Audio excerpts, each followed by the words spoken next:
Shrug family, this week on Barbell Shrugged, Mark Sisson is back on the show. It's been too long since we've had him on, and actually since we've had him on, he has exited out of his condiment business, Primal Kitchen, and is into brand new venture, Palooba shoes, and the Barefoot Revolution. We're going to be digging into all of it today. As always, friends, make sure you get over to rapidhealthreport.com. That's where Dan Garner and Dr. Andy Galpin are doing a free lab, lifestyle, and performance analysis. And you can check that out over at rapidhealthreport.com. Friends, let's get into the show. Welcome to Barbell Shrugged. I'm Anders Warner, Doug Larson, Coach Travis Smash, Sisson, Mark Sisson, the legend, man. It's been, we just calculated, 7 years since we've had you on the show. Yeah, that's a long time. Too long. And you sold your company. Yeah. I mean, you know what it's like? One thing that's super cool, I do this to my kids all the time just so they think I'm cool. Like when I go to the Barnes and Noble and we go to the fitness book section, I'm like, I know these people. These are daddy's friends. And when I go to the grocery store, I find your products in there and I go, it's daddy's friend. I do the same thing. So cool. I love it. Yeah. Like, I know them. Yeah. So that now, but yeah, when did you exit from the last company? Like, this is crazy, but I am now it's over 6 years that I sold Primal Kitchen. So, the good news is. So when we were talking to you 7 years ago, you were like in the middle of diligence and that whole deep dive. Exactly. Yeah. I sold it toward the end of 2018. We were really involved in the process of selling, and then we closed on January 3rd of 2019. So it's been 6 years, and it's been great. I mean, Kraft did a great job.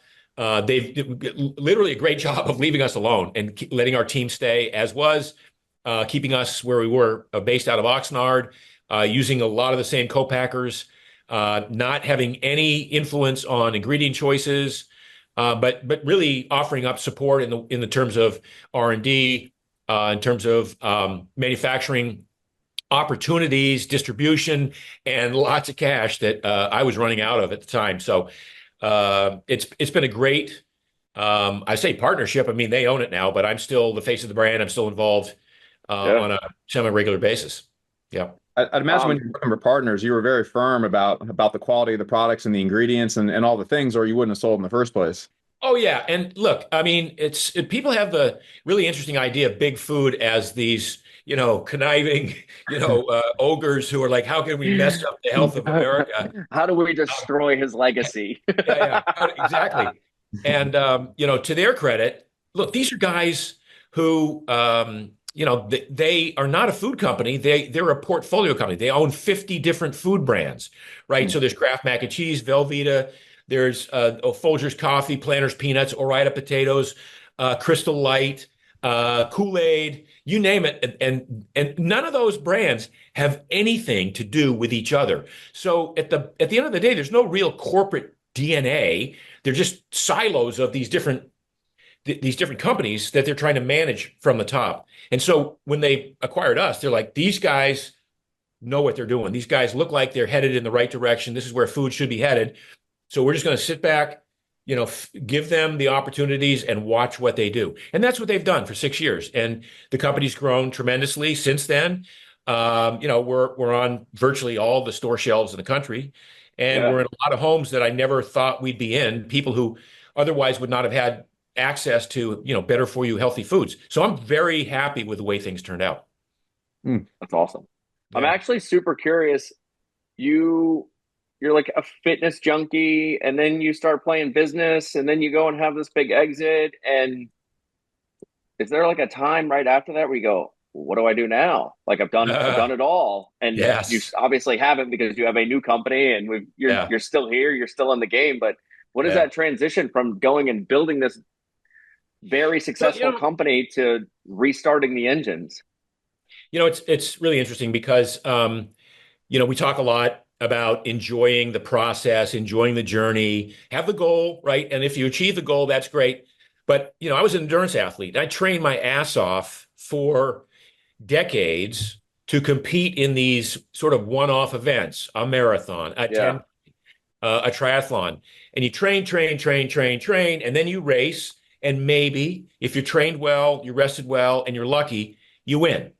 And that win, that goal, lasts about a minute and 45 seconds. It's it's literally like it's almost depressing. Oh shit, I got there. What's next? Now what do I do? How do I follow that up? And so often I see this, for instance, with Olympic athletes who are like the peak of their life happens when they're 21 or 23 years old. And I have to put myself in their head and go, what, like, dude, I don't know how you reconfigure your life to start over and something new. But in my case, I've been an entrepreneur my whole life. So once I sold Primal Kitchen, I tried to be retired for about 3 weeks, and I tried to play some golf, realized I sucked at golf, was never going to get better. So I really set my sights on this challenge that had been facing me the last 40 years, which is I hate shoes. I hate footwear. I hate wearing street shoes or fashion wear or even, the highest tech running shoes. I hated them all. They messed my feet up. In fact, I had to retire from running because of the thick cushioned shoes. So I tried to buy an existing five-toed shoe company, and they weren't selling. So I thought, start with a V. Yeah, it starts with V. Yeah. Oh, I own their first ones. Yeah. That was the fastest way to get made fun of. Of course. I actually have a great story about them. I lived in San Francisco for 3 months when Vibram came out with those. Not that they're the company. And the only place that you could buy them was in the Castro at a sex toy shop. Oh, God. And if you know about the Castro. Right behind Suckers Liquors? Maybe. But it was, I had to I didn't have a car, so I had to walk all day because I thought that these things were the greatest things ever. And I had to have them. And I had to go into the Castro district in a sex toy shop. And they had why were they in there? For heaven's Well, there was a lot of leather, and they didn't even have leather, but it just, I don't know. It's where I had to go. They looked good with vinyl. Yeah. All right. I mean, if you're going to be into S&M, you might as well wear shoes that make you look ridiculous. Yeah. Oh, There was a time, look, I'm trying to think what year it was, maybe 2011, when I went to the CrossFit Games, and there were 15,000 people, and 14,500 were wearing those shoes. Yeah. And then, a bad series of events happened. They fell out of fortune, and then 2 years later, I was the only one wearing them at that same CrossFit event years later. But anyway, what I recognized was that there's really something there, that the whole minimalist shoe movement is a real thing, and it should have been executed a lot better than it was. There are lots of brands out there right now. There's Zero Shoes, my friend Steven Sasson. There's Vivo Barefoot. There's Ultra running shoes.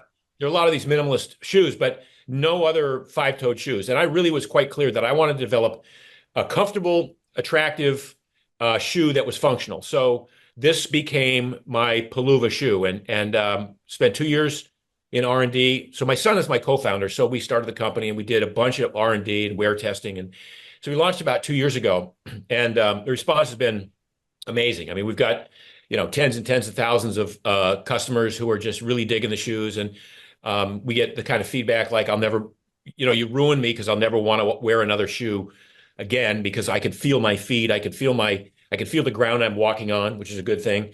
I'm using all of my toes. Lots of people in the gym, and this is apropos of you guys. Great toe, great ass.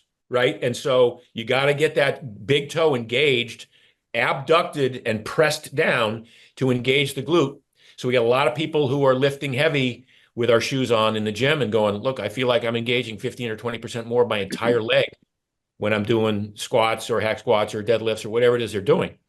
So, we're really, really pleased with the, I got to show you a pair. I'm gonna send you my address after this because I'm in a shoe wearing phase right now, which was actually the sunshine, the surfing, and being shoeless and shirtless all the time were my favorite things about San Diego. And then I moved to North Carolina, where shoeless is a lot harder. You can't just go out and eat dinner without shoes on, you can when you live at the beach. So now I'm in shoes. Oh, those are sick. Yeah. So check this out. So this is our sport, right? Five-toed articulation, still very, very pliable. Looks like a quote regular shoe, except it's only got nine millimeters of stack height total from the heel to the ground. This was an early version, one of my favorite ones. This is the strand, regular strand. But as you hold that up, you can't even tell that it's a 5-figure shoe until you turn it to the side. It looks like a dress shoe. So this is a desert boot. It's not quite a dress. We make dress shoes. We make patent leather dress shoes for the workplace. But nice. This is a five-toed. This is a desert boot. Goes great with jeans or khakis or whatever. And I got 7 styles for men right now and 6 for women. And but the whole idea is, toe freedom. Get your toes, articulating. You want to feel the ground you walk on, and you want to make every change in terrain or texture of the earth. You want to conform your foot to that. So you want the brain to sense what you're walking on, cobblestones or a divot or a stick or whatever. The brain feels it. The arch knows exactly how much to scrunch. The toes know exactly how much to bend to conform. Maybe roll the ankle out a little bit, because that's what it's supposed to do to offset the pressure on the knee. Otherwise, you'll tweak a knee. And with this concept of enhanced ground feel, plus a little bit more cushion than the original 5-toed shoes. We have about 3 millimeters of cushion, because my biggest complaint with those guys was, I love to walk. That's the other thing we're going to talk about today. My new book, Born to Walk. Dr. Andy Galpin here. As a listener of the show, you've probably heard us talking about the Arete program, which we're all incredibly proud of. It's the culmination of everything Dan Garner and I have learned over more than 2 decades of working with some of the world's most elite performers, award-winning athletes, billionaires, musicians, executives, and frankly, anyone who just wanted to be at their absolute best. Arete is not a normal coaching program. It's not just macros and a workout plan. It's not physique transformation and pre and post pictures. Arete is something completely different. Arete is incredibly comprehensive and designed to uncover your unique molecular signature, find your performance anchors, and solve them permanently. You'll be working with not one person, but rather a full team of elite professionals, each with their own special expertise to maximize precision, accuracy, and effectiveness of your analysis and optimization plan. Arete isn't about treating symptoms or quick fixes. It's about unlocking your full potential and looking, feeling, and performing at your absolute best, physically and mentally, when the stakes are the highest. To learn more, visit aretelab.com. That's ARETE lab.com. Now, back to the show. I couldn't walk more than 3 or 4 miles, 2 or 3 miles on pavement or concrete without getting metatarsal bone bruising, because there just wasn't enough cushion there. So we've accommodated that. So we've kind of created what I think is the ideal minimalist shoe for just about everything. And we've got a golf shoe coming out in June that's going to take the golf storm. Yeah. That's awesome. When the barefoot thing, I love any change that you can make where within like a week you can actually feel the adaptation and your body feels healthier about it. And going barefoot is probably like at the top of that list. If you start walking around without shoes on, and then the opposite to that is like having to put shoes on, and you realize how incredibly uncomfortable and not actually like ergonomically correct, or just there, it's like walking in this cast that doesn't work. That's it. I mean, most people's injuries, whether it's walking injuries or standing around injuries or running injuries, are caused by their shoe, which is encouraging bad form and forcing them into bad position. The foot, the unshod foot, and the barefoot knows exactly what to do. It knows, if you close your eyes and run outside on a field of grass, it's got some divots and some gopher holes, you'll still be able to run easily because your feet will adapt immediately. Your brain will know immediately, again, as I say, how much to roll the ankle a little bit to offset the change in this. All that goes away when you put on stiff shoes and you've now compressed the big toe against the other toes. Now you've negated all of this ground feel, all of the sensation, and you've raised the heel 20 millimeters. And now, so you've shortened the calf, put more pressure on the Achilles. It's ridiculous what regular shoes do. And to your point, when you go outside, if you take your shoes off and go outside and walk around in the grass, you can't help but smile. There's something going on there. Like, the minute you walk around barefoot in grass, it just evokes this sort of natural antidepressant in people. Mm-hmm. Yeah. On the R&D side of this, I remember having the Vibrams, and I don't know if it was too much of the cloth in between the toes, but that part always felt very unnatural to me. Did you guys, was there like a focus on that piece of it where the toes are supposed to like naturally kind of like grab the ground as you move?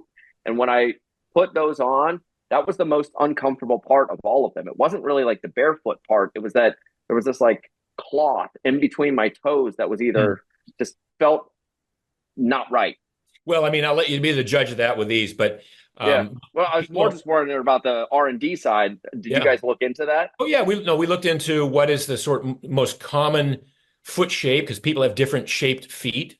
So some people have a longer second toe, and so we have to accommodate that. So when you buy our shoes, we tell you to buy based on where the second toe will hit the end of the shoe. It doesn't matter that there's a little bit of space left here. The rest of these will fill up. It's not about everything fitting perfectly into the ends. It's about having the ability to articulate those toes and conform to the surface that you're walking on. Some people, have a problem with their toes being separated by cloth. That's just it is a thing. They're just not used to it. But ask those same people, okay, do you prefer mittens or gloves when you go, snowboarding or skiing? I mean, I guess some people prefer mittens, but I'm a glove guy myself. So yeah. By the way, the name of the company is Peluva, Peluva, and it's a made-up name. And in Portuguese, of all languages, PE means foot and luva means glove. So it's foot glove in Portuguese. Yeah. Amazing. Wait, so beautiful. You're on to your next book, which how many books have you put out at this point? You got to have a dozen books under your 12, belt. Yeah. There you go. Wow, I nailed the number. Not counting cookbooks. Oh yeah, there always has to be a cookbook to accompany the new diet book that I put out, right? Whether it was keto or intermittent fasting or even the Primal Blueprint, always had to have at least one cookbook behind it. Sure. And to tangent just for a moment, are you still writing Mark's Daily Apple? Are you still like on the article train, so to speak? Well, so I post. I have an Instagram site, Mark Sisson Primal, and I post there.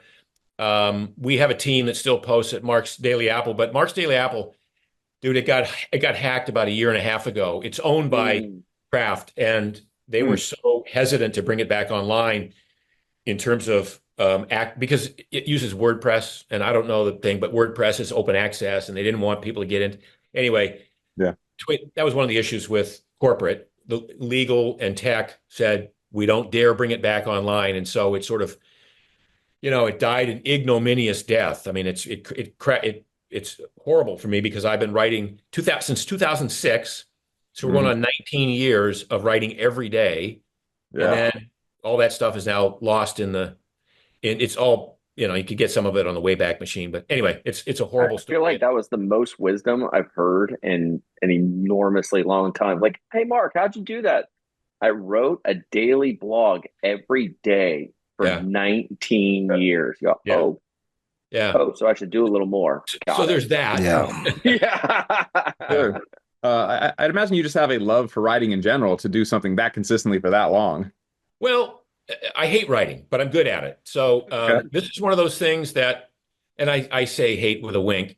I force myself to do the work, and I do feel like I'm pretty good at it. And if you listen to any of the latest pundits, the Scott Galloway's, Professor Galloway, and all those guys, they'll say, look, find something you're good at that people want, that provides value, and that's where you'll make the most impact and ultimately to build a career. So it doesn't have to be your passion. It's not my passion, right? But it is probably my purpose. My purpose is to educate the world with regard to Primal Blueprint, and even with Primal Kitchen. The purpose was to change the way the world eats, and I think we did a great job of accomplishing that. With Peluva, it's to change the way the world walks, and along with that, there's a lot of requisite education that I have to do. So I have to spend a lot of time educating people on how their shoes are screwing their feet up, and how there's a way to do this better, and how I talked to one of the more preeminent anti-aging docs, a female, about a month ago, and she loves the concept of pullovers, and she will not bring herself to wear them because she's a shoe girl. I'm like, are you fucking kidding me? I mean, you understand everything about it, but the sort of ick factor of Yeah. five toes is enough for you to not partake in this thing that would fix your bunions. But I guess, so that's an educational thing. It's going to have to take time. And that's what I've invested. I've invested in the time it's going to take to educate the population on how foot health is really the new sleep. It's the lowest hanging fruit in the longevity space. Guys, if you think about what a long life looks like, and you talk to the Dave Aspreys of the world who want to live to 160, or the Brian Johnsons who want to live, forever. Forever. You have to kind of come back and go, okay, well, why do you get out of bed in the morning? Like, what is your purpose every day to go do this again and again and again, so it doesn't turn out like Groundhog Day with Bill Murray? And the idea behind the purpose of this, just lost my train of thought. Where was it going, boys? Talking about longevity and Brian Johnson living forever. Yeah, so these guys, right? So these guys want to live forever. So I would say it's the quality of your life that's really going to be the thing you're trying to address with all. That's what we talked about when we had a longevity podcast. Yes, about longevity, like the quality of life, and it's defined with two things: mobility. Like, I want to be able to walk through this world, whether it's get on a plane and fly to Italy and take a walking tour, or whether it's to walk next door to chat with my neighbors, or go out for a walk on the beach, because I'm right here in South Beach. But it's the ability to move, mobility, mostly walking, and cognition, access to memory. So if I have those two things going for me, then I'm way ahead of the game of all of these other people that are just tracking their macros and tracking their steps and tracking their sleep and wearing their CGMs and all this other shit. So movement becomes super critical to longevity. Like, walking is the single best thing you can do for longevity, whether you're talking to Peter Attia or whether you're talking to Dan Buettner, who wrote the Blue Zones, and with whom I disagree on the diet part of things, but everything else, the walking, the gardening, the lifestyle, walking is the single greatest thing a human being can do. Which is why I wrote this book called Born to Walk, because we're not born to run. That was a cute story that Christopher McDougall wrote about persistence hunters. We're born to walk. We're born to be able to run a little bit once in a while, but not metronomically every day, 7-minute mile pace, 8-minute mile. So can you briefly run over the science of the shoe? I've heard, I understand that there's, 33 joints in the foot. And then we're trying to compact it all, make it into one with the shoe. Yeah. And I've heard you talk so far about, the importance of the big toe being placed into the ground. So can you just give us the quick, what is the science? Well, first of all, the science has been backed up in the last 10 years by 20 or 30 studies that have looked at shod versus unshod, or shod traditional conventional running shoes versus minimalist footwear. And every single one of them shows a greater improvement in strength, mobility, and resilience when wearing minimalist shoes or going barefoot. So that's part of the proof. Now, what's going on at the level of science is that the foot is, because of its unique structure, it's an architectural marvel. Yeah. And so the foot wants to land, when you're walking, you want to land on all 5 metatarsals that are just behind these toes. Well, what a regular traditional shoe does is it rolls your foot up like this. So you're now focused on the 3, because you're squishing these together. Right. Now you're focusing on the 3 metatarsals, the middle 3 metatarsals, which is overstressful to the plantar fascia region, to all of the muscles that are involved in whether it's walking or jogging or dancing or jumping or lifting. So, and the foot also has it's sort of a twisted plane. So it needs to twist in different angles to utilize the forces appropriately, and it's built to do that. So when you're walking, you land on a heel and you twist out and you roll off. So it starts with the heel, it rockers through the ankle, and then it rockers through the great toe. A lot of people are compromised in this perfect gait because their shoe forces their feet outward because it constrains their big toe to the point that now, because you're supposed to roll off the big toe when you walk. Right. Good walking gait rolls off the big toe. But if you squish the big toe over there, now you got to in order to do that, you got to roll off the side. And so people become knock-kneed and duck-footed and it's like a crazy biomechanical Rube Goldberg device created by shoes.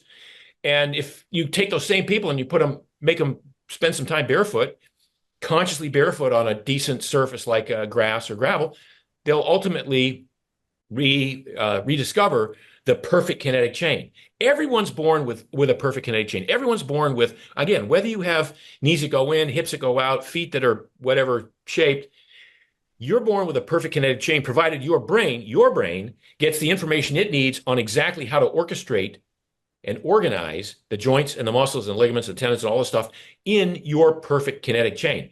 Now you wrap your feet in casts, put them in shoes, raise the heel up, offset the center of gravity so your hips are tilted forward because you raised the heel up, scrunch the toes together, create bunions in the big toe. Yeah, you're going to mess up that perfect kinetic chain. So the science is, and again, this is the dilemma I have in educating people, especially on Instagram and Facebook, where you got 8 seconds to make your point, and then they scroll. Yeah. Sure. Yeah. As I've gotten older, all the running and walking that I prefer to do is generally done like in the woods, like trail running, hiking in the mountains. If I step on a sharp rock, as an example, is there enough cushioning or padding on those where if I was to hike for many hours and I'm walking on sticks and rocks and all the things where they're protecting my 100%. feet if they need to? Absolutely. Let me see. I've got another version here. This one, I don't know if you know Dan over at Wild Gym Co. He's a rucking guy. So this is our ATR. This is our trail shoe. Okay. And it has it's got some tread on it there. Again, it's still a very pliable shoe, and it's still only 1 centimeter stack height, but it's much more robust. I do a lot of trails. I do go to Europe every summer, and I spend an hour or an hour and a half, sometimes 2 hours every day hiking. And I hike on really gnarly, craggy, pointy rocks and with angles that shift. So if I were wearing hiking boots, I'd roll my ankle or I'd twist a knee or something like that. But because I've got the palouvas on, I just conform. I can jog over these really natural surfaces, and the pointy rocks are nothing. Now, will this take a massive Amazon thorn? No, it won't take. Then you're on your own now. But in terms of rocks, I haven't met a rock that I couldn't step on comfortably, even lightly jog on, and not feel better for having done that. Yeah. Sure. Do you make them for kids? Because adults are hard to fix. Kids are easy to fix. The problem is it's tough enough for an adult to get his toes into these things the first time. Oh, yeah. Try getting a 8-year-old or a 4-year-old into these. So the best thing for kids, before you screw them up with the cute little Mary Janes and all the other stuff they wear, make them go barefoot as often as they can. Yeah. Barefoot in the house, barefoot outside as often as they can. And then there's a number of companies that make really wide toe box shoes for kids. And because kids' feet aren't yet screwed up by the narrow shoes, they'll naturally play in a wide toe box shoe. One of the problems with adults is that by the time we get to them, their feet are messed up from decades of stuff. So even if you put them in a regular wide toe box shoe, their toes don't like automatically find this beautiful wide splay. Yeah. They're still messed up inside the wide toe box. So, what we say about palouvas is if your feet slide right into these shoes, you want these shoes. If your feet don't slide right into these shoes, you need these shoes. Yeah.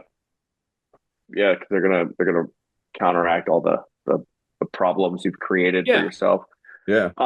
You're talking about me right now. My middle toe steps on top of my fourth toe. Like all the time. I've done the toe spacers. Like I've done jujitsu and wrestling my entire life. Like or wrestling had shoes on, but jiu-jitsu for the last 20 years is barefoot.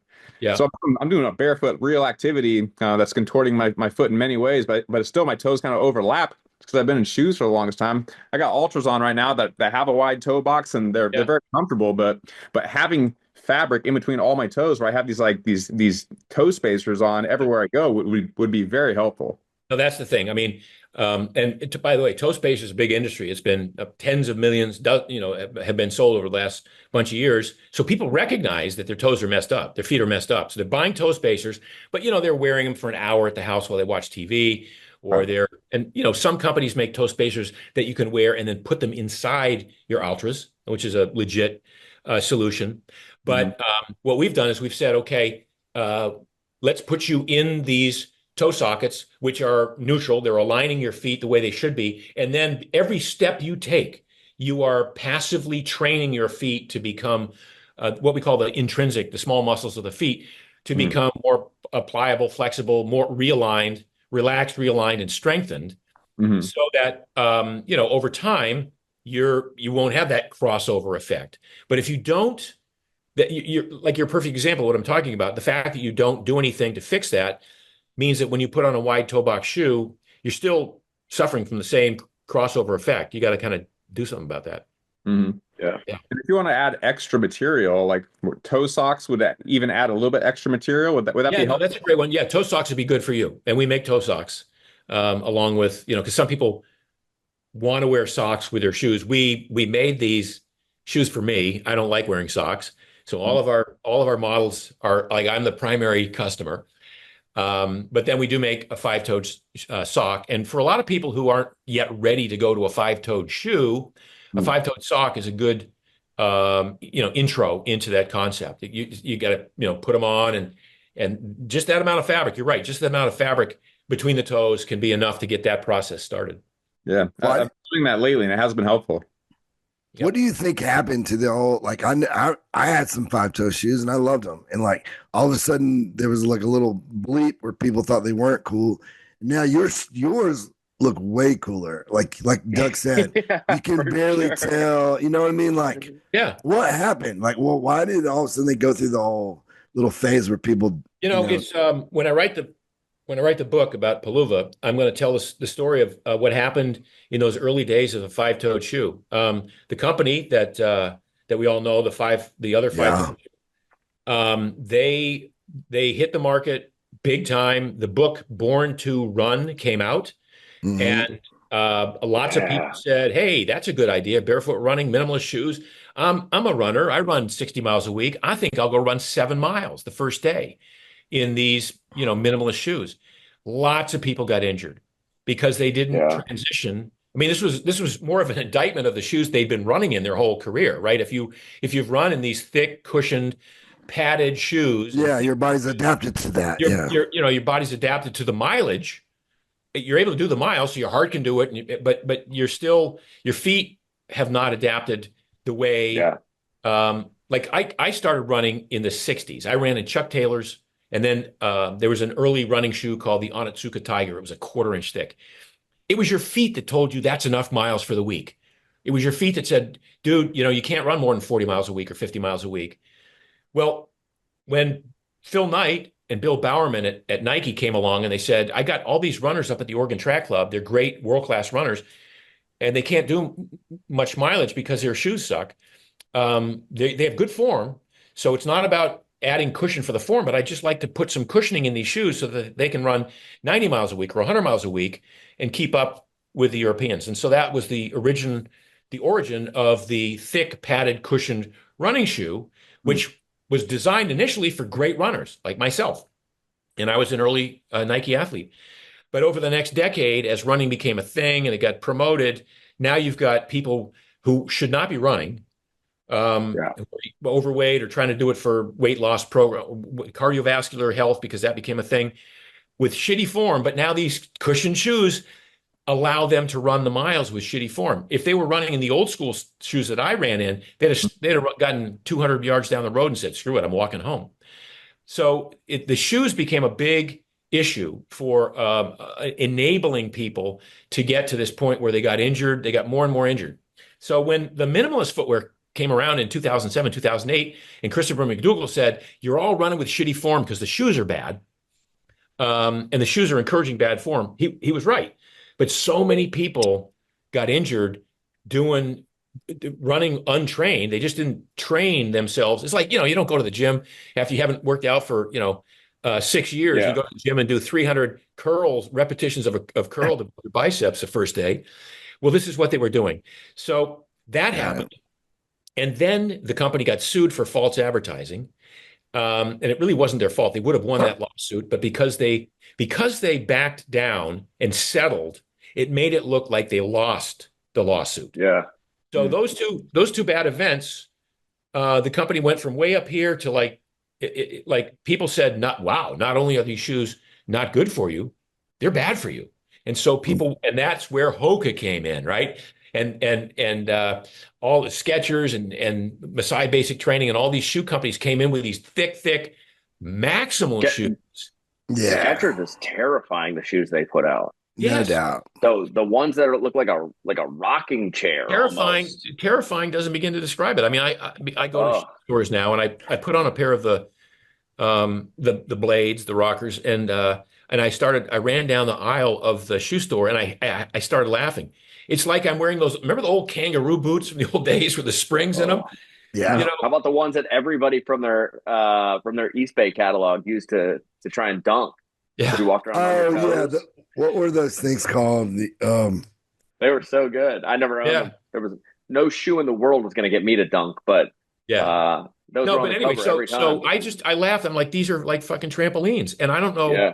Yeah. So two things. First of all, they're not designed for training. They're designed for racing, and you have to know how to run well. So people who are like 9-minute milers and put these shoes on run slower because it takes away from the natural force production from the healthy, strong, trained foot.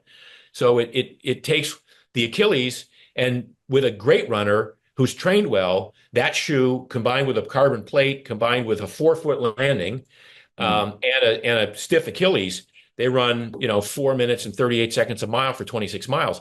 But the slower runners, because they don't have good form, it dampens all of that and it makes them slower. But at this stage of the game, I mean, you were competing in marathons and triathlons back, 40, 50 years ago at this point.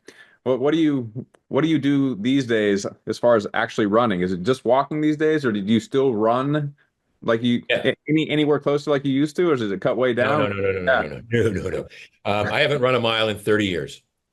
I decided once I hung up my running shoes that it was too much pain management, too much discomfort. I want to do stuff that's fun. So I sprint. I do sprint training. And so part of my book, Born to Walk, talks about zone 2 training, a lot of zone 2, high level walking, low level walking, hiking, rucking, trails, off-road stuff as the primary driver of a strong aerobic base. And then you fill it in with some sprinting. It doesn't have to be running sprinting. It could be assault bike. It could be rope pulls. It could be a rowing machine. It could be whatever. Yeah. But some kind of high level, high heart rate stuff to build the VO2 max up. So I do some of that. I play Ultimate Frisbee. I don't know if you guys are familiar with that game. Yeah. It's an amazing game. That's a great game that has all of the characteristics of being very healthy. No. I said a long time ago that if schools, if they had to get rid of their PE programs and have one thing that they invested in, it would be a $9 disc and some cones and set up an Ultimate Frisbee. Yeah. We used to play in high school. It's awesome. Yeah, it's a great game. So that's my favorite game. I just had a hip replaced, so I haven't played for me too. About 6 months. Welcome to the club, man. Yeah. But I'm my second one. Yeah. I'm 100% back. So I recovered early. I had it done in December, and by end of February, I was able to sprint a little bit, and much to my doctor's chagrin. But so I'm getting. I had mine done in January 7th. Yeah. All right. Yeah. Good. You have an anterior? Yep. Oh yeah. Both times. This is my second one, but I had my right done in 2018. Then I have my left now. Yeah, that's good. And from, what's that from? What? From lifting? Oh, lifting Go on life, 1,000 like, pounds. yeah, like Yeah. my whole World life. champion, world champion, anything, you're getting a hip at some point. Yeah, Oh, sure. no. Yeah. Especially powerlifting. Yeah. Yeah, I mean, I've done all of my sports, college football, then powerlifting, Olympic weightlifting. Like I was asking for it. So Yeah. Well, mine was just, 10 too many years of running 100 miles a week. yeah, man. Yeah, I'll do it. So anyway, but I feel, like I've got a new lease on life. I feel great about it. What else do I do? I do stand-up paddling. So I'm out in the bays here of Miami paddling for an hour once a week. That's a great core workout and enough of a cardio workout.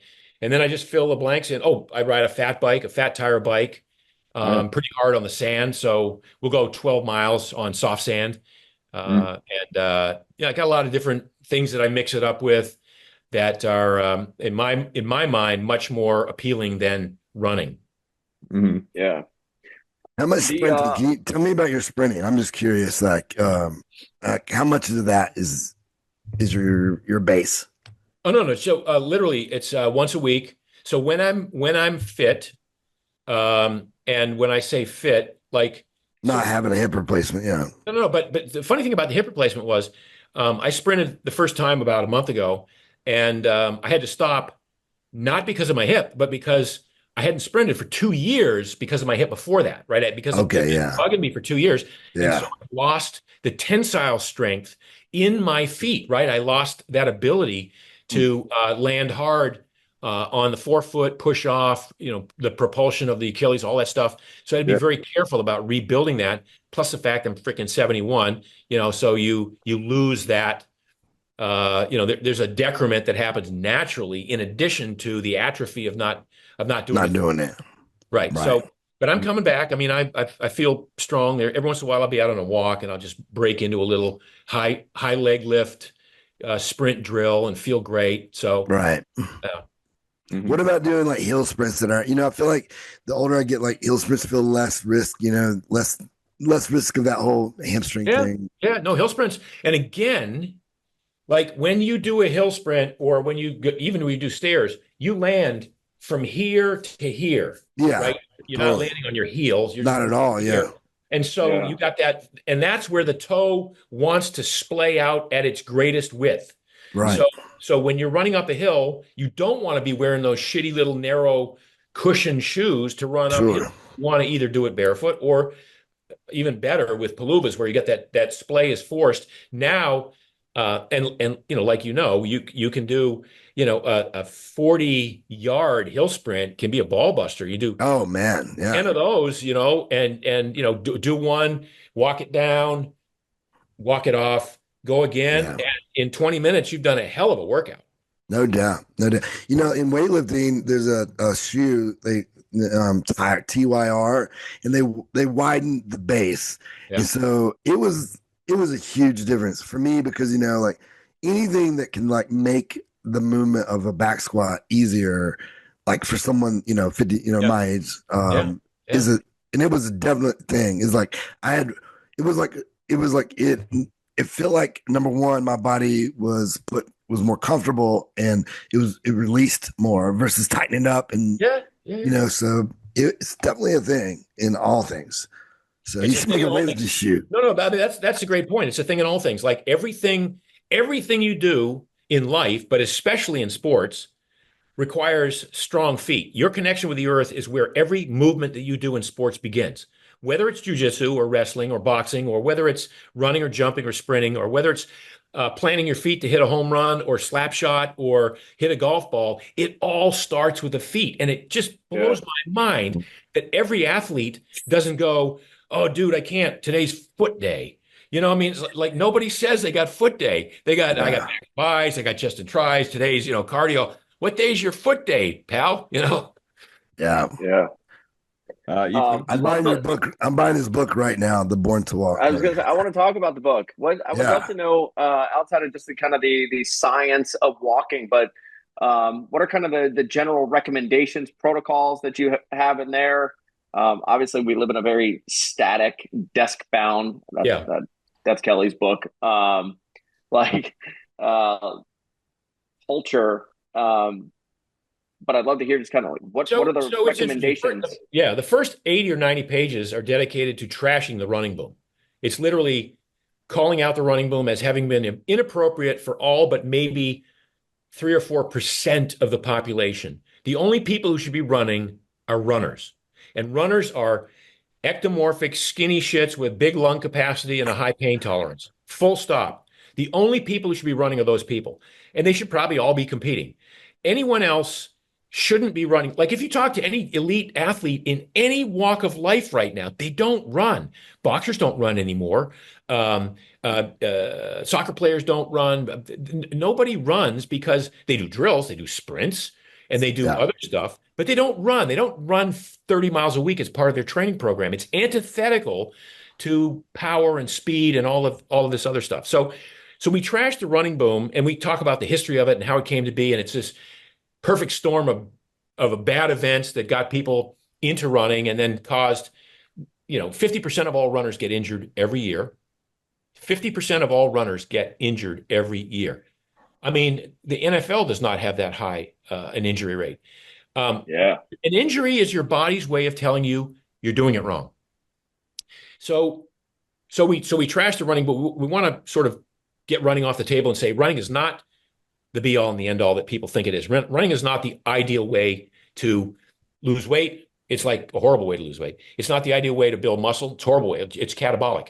Not even the best way to build aerobic capacity, because most people, they train at a heart rate that's too high for them to build capillaries and zone 2 cardio base, but too low to build power and strength and speed. So they're in this no man's land of training where they're just beating themselves up every day, feeling good about sweating and suffering and groaning and coming home and slumping in a chair, but wondering why they don't get any better.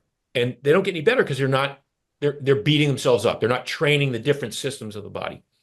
So cut to walking. Walking, we are born to walk. We populated the face of the earth walking.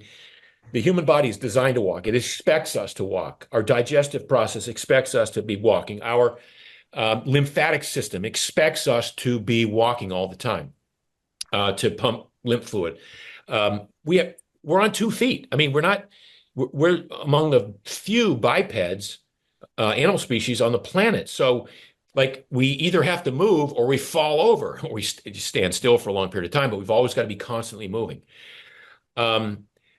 Hiking, rucking, walking fast, treadmill walking, backwards treadmill walking, all of these protocols can develop this ideal gait that we talked about, this balanced, ideal, symmetrical gait, but you got to do it in either barefoot or minimalist shoes. We don't talk about paluvas much, if at all, in the book, but you got to combine a lot of walking with walking in the appropriate shoes. Because if you walk in the Hokas and the other types that are like Bosu balls, you'll whack your knees.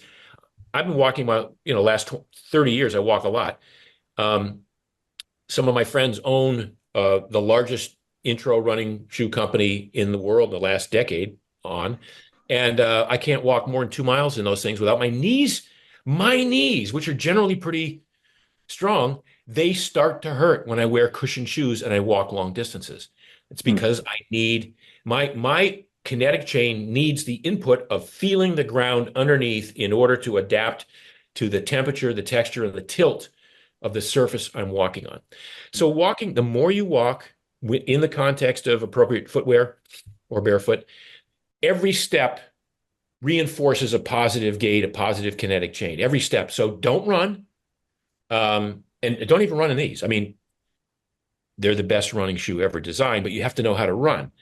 But every step you take, walking is passively training your feet, the small muscles of your feet, building your arch up the way it's supposed to be built up, abducting the great toe the way it's supposed to be, the main propulsive last part of the foot to propel the body forward. So walking is like the idea. We'll go back to the original statement in this podcast about longevity and walking being the quintessential human movement, the best thing you can do. Walking is the best thing you can do for your life, for longevity, for building aerobic base, for mental health, People come and tell me, don't take running away from me, Mark. I love to run. It's my mental release. I'm like, dude, walking is a better mental release. Walking is serotonin. Running is dopamine. Okay, you get the difference, right? Dopamine is that quick hit, that instant gratification, that, okay, I did something really hard, really tough. It's but followed by a release of cortisol because it was hard and tough, and now I've got cortisol, stress hormones floating through me.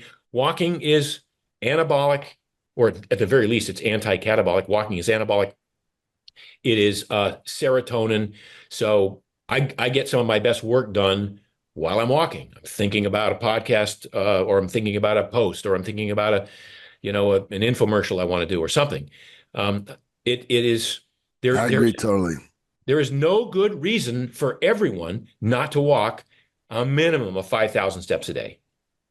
Yeah. Three to five. I mean, some people just can't do it. Now, one of the protocols, but people ask me, well, I don't have 50 minutes to walk that much, Mark, so I'm screwed, right? I'm like, no. Actually, research shows that 5-10-minute walking sessions is actually better than one compressed 50-minute session. And the reason is the body wants to move throughout the day.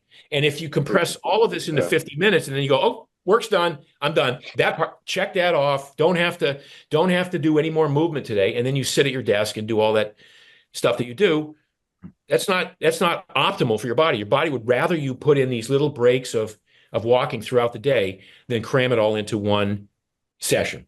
Is this all in your book? I hope so. It's all in the book. Yeah. Good. Right.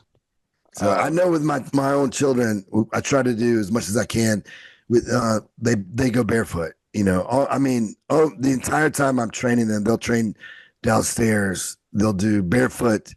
As the majority of the time, at least 90% of the time, sure. And it's allowed them to move so well. Like even my 6-year-old daughter can do snatches and squats perfectly, and all the way up to my 10-year-old son. So.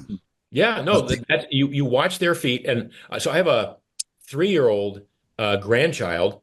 He has the most perfect feet I've ever seen in my life. They're V-shaped. They're like, that's the heel, and they go all the way out naturally. My son Bear.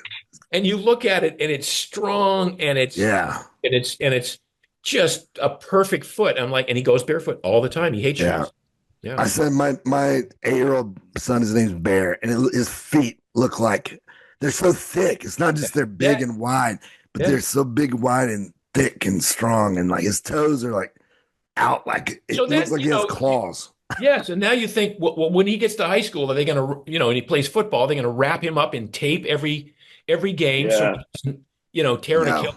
Actually, when you take a strong look in these sports like football, where you're exploding off the line, and the foot should be absorbing 20 or 30% of that force. The foot should, if it's strong enough and it's capable. But what they do is they wrap that bitch up in tape up to the ankle, and then they wonder why they snap an Achilles or they get a high ankle sprain. It blows my mind that we're doing this archaic procedure with these athletes. I mean, I guarantee you that's what happened to Aaron Rodgers a couple of years ago. I guarantee it happens to a lot of these guys that have these spontaneous tendon ruptures because they've taped their feet.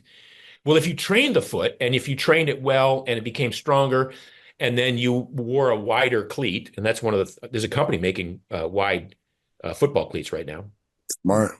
What a desire, yeah. Then you get to benefit from that full width and the full power of the foot, which is a very strong component of what you're doing. And again, and yet everybody in the sports world thinks, oh, feet are feet. I can whatever. I hope I don't sprain an ankle, but they don't train them the way they should. Yeah. MASH weightlifting shows. Yes. People can actually feel the floor. Yeah.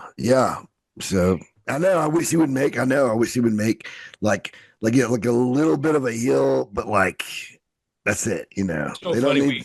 We patented a little heel wedge that we were going to sell for the gym that you could stick under here for those days. Yeah. If it just came like that with a hill, like a small, most great weightlifters I don't feel like a lot of the Asian athletes, some of them will not even use weightlifting shoes anymore, because they don't need to. They have massive, it almost makes it too much, because because if they got the ankle mobility when they get in the bottom, they're stable. But if you add that heel, now they're not stable. And they're not stable. Yeah. Because they got more to go. Now you want to be just optimal. You want to get when you're in the bottom, you'd rather your ankles be just perfect. Yep. Not have extra to go. Exactly. Yeah. Mark, as we wrap here on a personal note, I'd love to understand what it feels like to be in business with your son after all these years of that's gonna be cool. Playing business in front of him on a daily basis, and now you get to play on the same team. Exactly right. It's exactly right. It's amazing. I mean, my son's he's unique. Every son is, right, but he's one of the smartest guys I've ever met. He's one of the best athletes I've ever met. He every sport he does, he picks up. He started playing golf about 3 years ago. He plays with 2 handicap now. I mean, he's amazing. And so he's the CEO of the company, and I'm sort of mentoring him, but mostly by giving him a long leash, which I'm enjoying. And because that's cool, because I'm the sole source of financing for this company. So he doesn't have to spend his time out on the road trying to raise money around, for whatever. And so that's allowed him to focus on the business. And, it's also given us, we have always been close, but, we have to spend an hour or 2 a week just talking philosophically about the company, about life, and how that, how what we're doing is, and what we're doing in our own lives that's sort of enhancing that. So it's a great, it's a really good experience. Isn't always the case, with family businesses, as you probably heard. But in our case, it's really good. I'm very, very happy. How many businesses have you owned? I mean, it's just amazing that you just sold that last one. It was only 6 years ago, and I only had it for 3.5 years. Oh, dude, I'm so jealous. Yeah, you crushed it. I started it in 2015, and I sold it by the end of 2018.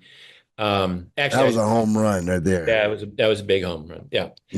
By the way, it's been great to have I could have kept it and grown it myself, but I've had access to a pantload of money for the last 6 years, been able to travel, do the things I want to do. So everything worked out perfectly. Before that, I had a supplement company for 30 years, and I could have, I almost retired when I was 52 because I was making enough money off the supplement company to go, I could live easily this way. But I couldn't retire. So this got me back in, and then before that, I've been publishing books. I had a book publishing company. I've always been an entrepreneur from age of 12. So it's just in my DNA. I see that. Yeah. Yes. Yeah, I don't want to retire either. But no. What would you do, Mash? That's go crazy. The whole point of it. What would you do? You made it 3 weeks, Mark, before you went crazy, and you had to go start something new. Yeah. And it also plays into the larger theme of all of this, of optimizing your life. Every time I think about people retiring and they're like, well, what are you going to do? They're like, oh, I'm going to sit in this recliner. And you go, whoa. Hold on then. You're going to, as soon as you stop playing, then you're not needed. And your brain just goes, oh, the goal is to stop. And if you play that to the end, it's the end. Yeah. I mean, I live in Miami Beach. I'm looking out my window right now to the nicest stretch of beach in probably all of Florida. And there's, 1,000 people out there. And in my building, there's probably 30 of them that are retired that go to the beach every day and read a book. I'm like, shoot me. I mean, no. Maybe go to the beach and write a book, but sit there and watch life go by. No way. Yeah, exactly. Yeah. Where can people learn more about the shoes, the book, everything you have going on? Yeah. So the shoes, our Instagram handle is Wear Peluva, WEAR Peluva.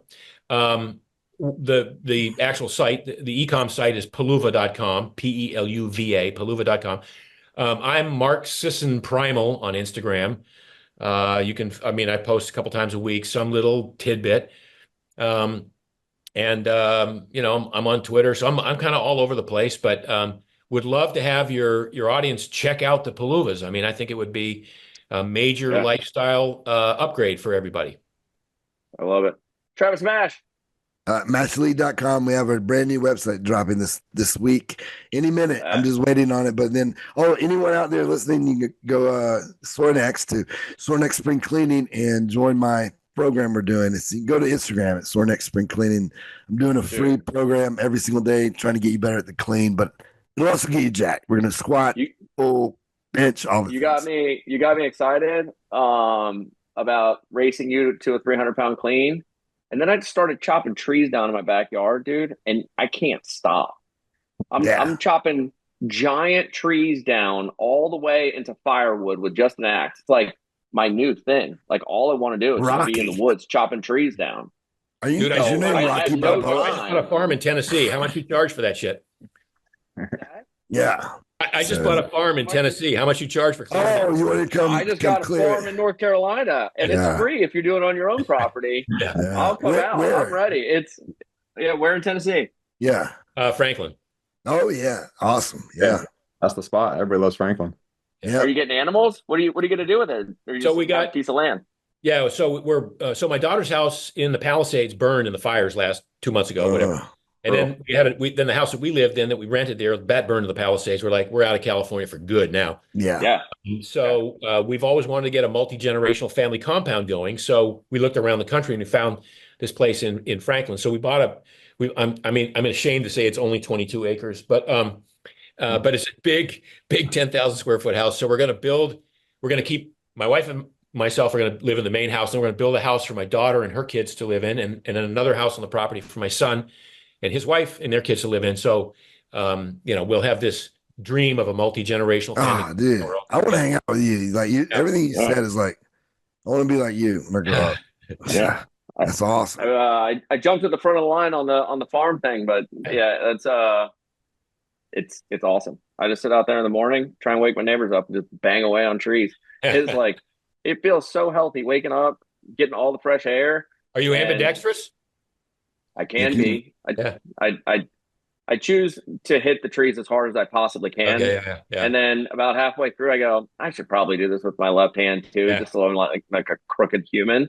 But then I go for like 30 swings or something like that, and I'm like, I want to hit it hard again. Like, don't lose your form doing that shit either, man. Yeah. Andrew, are you gonna have multi-generational like compound as well? Like have all your kids build on your land?